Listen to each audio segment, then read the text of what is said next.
Rand Paul back on the program. It's good to have you back on, Senator Paul. Good morning, Let me ask you real quick. I saw the other day you gave an endorsement to the presumptive presidential nominee of the Republican Party, Mitt Romney, who happens to be in town this week. An immediate backlash. I mean, I consider myself a libertarian, but I'm also a pragmatic and practical man myself. I've got to get behind and endorse Mitt Romney as well because he is going to be the next president. What say you, Senator Paul? Well, I think it's very important that we not have 4 more years of Barack Obama. 4 more years, really the coal industry is being beleaguered, and there's really a war against the coal industry in Kentucky. We have 100,000 people in Kentucky who work in or related to the coal industry, and their predictions, like just his new regulation, the Utility Act, may cost us 50,000 jobs. I mean, it's absolutely necessary that we not get another 4 years for President Obama. And just because you garbled there a little bit around cell phone connections, kind of dicey, you said it'll cost the state of Kentucky 50,000 jobs? Some are estimating that. This is a brand new rule called a Utility Act, and it's new pollution rules. The thing that people don't understand is we already have rules on pollution. We've had them for 30 years. And the emissions from coal-fired plants have been going down every year for 40 years. The main pollutants are sulfur dioxide and nitrous oxide, and they're at the lowest levels they've ever been, and they've gotten lower every year for the last 40 years. Well, I guess I'm always, and I have to observe every time someone talks about shutting down coal plants and depriving Americans of coal-fired power, that does not mean that coal is not being extracted from the ground or sold abroad where it's being burned, and I would argue being burned at a less efficient, more polluting way. Yeah, basically you just trade a cheap form of energy for a more expensive. So somebody burns the coal, they get the cheaper electricity, and they get the benefits of paying less on their electric bill. We get more expensive electricity. For example, a windmill costs 50 times what coal costs. A solar panel costs 100 times what coal costs when you get electricity from a solar panel. Not to mention the fact that the people who are getting these taxpayer loans from the government are all very wealthy people and also donors of the president.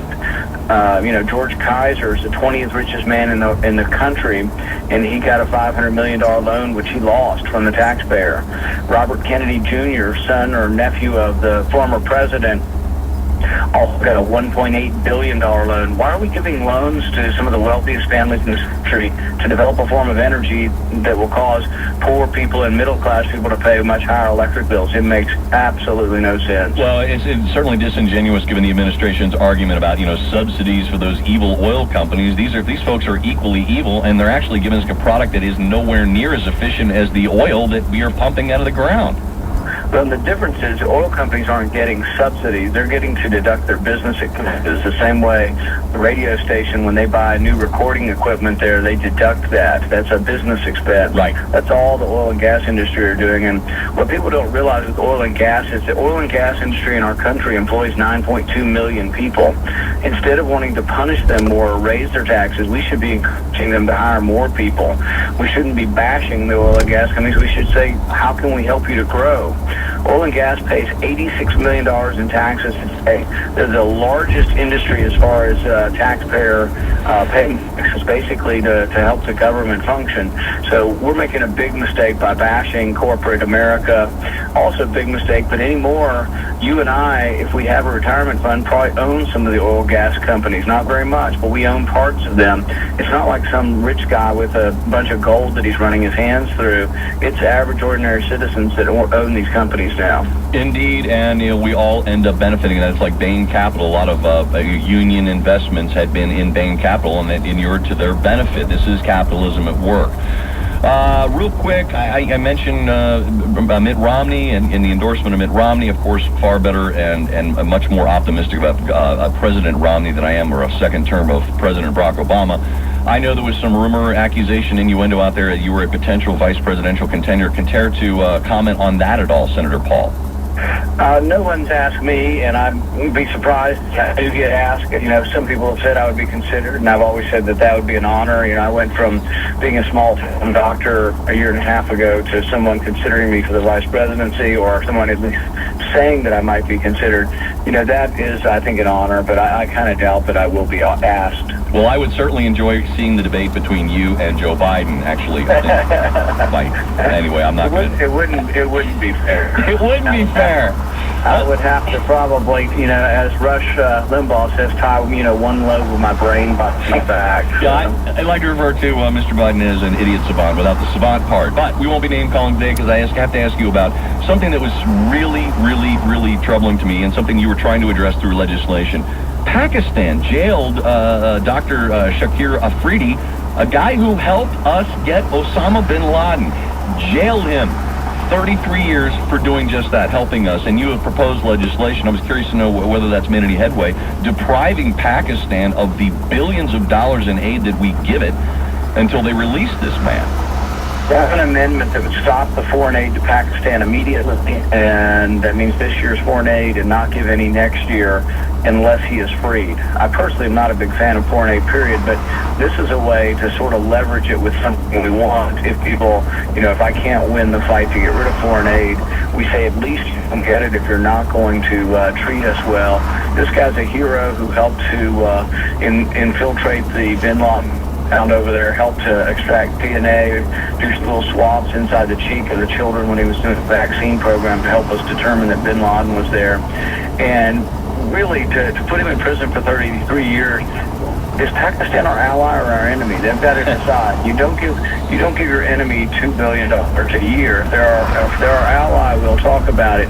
But if you're an ally, you don't put someone who helps you in jail for 33 years. Well, and of course, you don't embrace our enemy. I suppose just by virtue of the fact that they seem to be embracing Al-Qaeda, hiding them, knowingly hiding them, and now, of course, criminalizing and punishing people by jail terms, anyone who seems to want to help destroy Al-Qaeda, they are our enemy. I don't think there's any really question. They play a game. I think they play a game. They are friendly to us in back channels. They do occasionally things for us, and they did help some throughout the Afghan war. But then at the same time, they're helping us. They are, with the other hand, helping the enemy. So I think they do both because they like having the money. But see, that's the true of, these foreign countries are welfare recipients, and they're deadbeat welfare recipients. Yes. They like the money, but they also stab us in the back at every turn. And really, we don't have money to do it anymore. We borrow the money from China to send it to Pakistan. So it really makes utterly no sense. Well, and having just had a discussion yesterday about how much money the Fed is printing and buying, the Fed is printing money to buy our own debt. So we're actually we're funding ourselves. I don't know how that ultimately works and how that can that can go on into the future, Senator Paul. Maybe you care to comment on that. But I worry about the destruction of the currency. I worry about rapidly rising prices. I also worry about what happens to people on fixed income. Get inflation. You print up too much money, you value the existing money, and the prices go up. Prices are already going up. Gasoline's doubled in the last couple of years. Food prices are going up. What I worry about is the senior citizen who gets stuck. What if you have 20% inflation and your Social Security check's going up 1 or 2%? So inflation, can sometimes exceed cost of living increases, and even right now, most retired folks will tell you that. So if it gets into an escalating time, that's really start to see true poverty when people can't afford to buy their groceries because the prices rise so much. Senator Rand Paul, I got to ask you, since we might talk about gasoline prices in passing. Yesterday, I paid $4.05 a gallon. Granted, it was premium, but my producer, who bought regular, paid he was up there $3.80 something. It was just $3.60 earlier in the day, and I thought the price of a barrel of oil had gone down to something like $83. What in the wide world of sports is going on with gas prices? Yeah, it didn't always seem to make sense day to day, and I think that the prices sometimes, go in opposite directions when you've got the barrel of crude going one way and the price of your pump. And there are a lot of factors before it gets from the crude to your pump.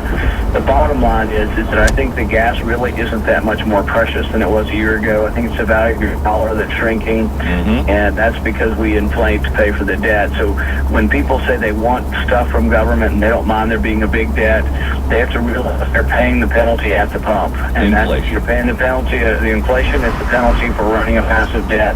And the only way to fix that is we have to live within our means, balance our budget.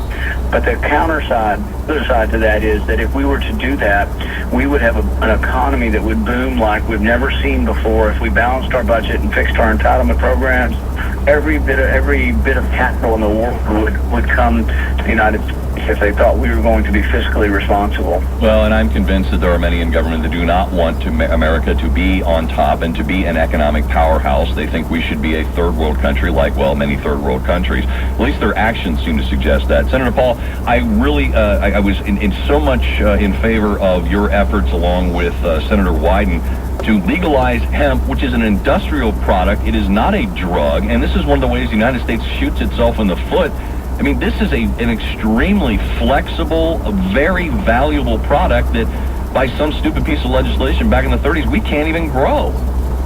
Well, once upon a time, Kentucky was a big producer of hemp, and our climate is suited to hemp.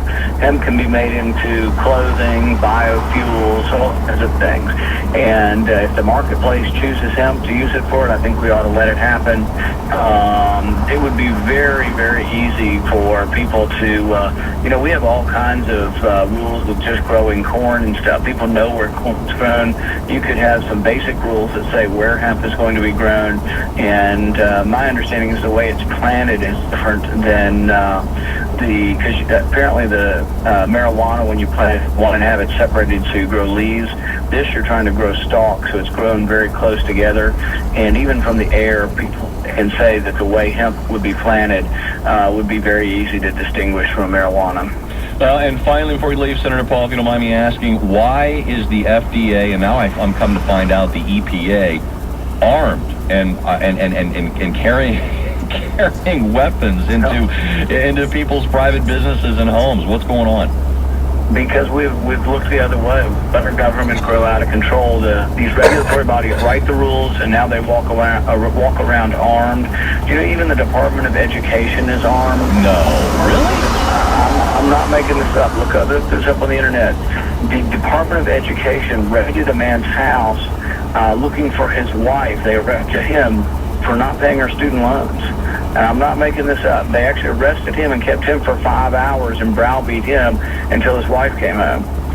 I mean, this is a Department of Agriculture has a SWAT team that raids farms that are selling raw milk. So, we've really just gotten out of control. Without question, and I appreciate you introducing legislation, an amendment to the FDA user-free reauthorization bill, which will actually curb the FDA from such overreaches and abuses of power. That's why they elected you, the Commonwealth of Kentucky. Appreciate everybody who voted for Senator Rand Paul, and looking for big things from you, and also look forward to talking to you again, Senator Paul. All right, thanks, Ryan. Have a fantastic week. 818-55 KRC.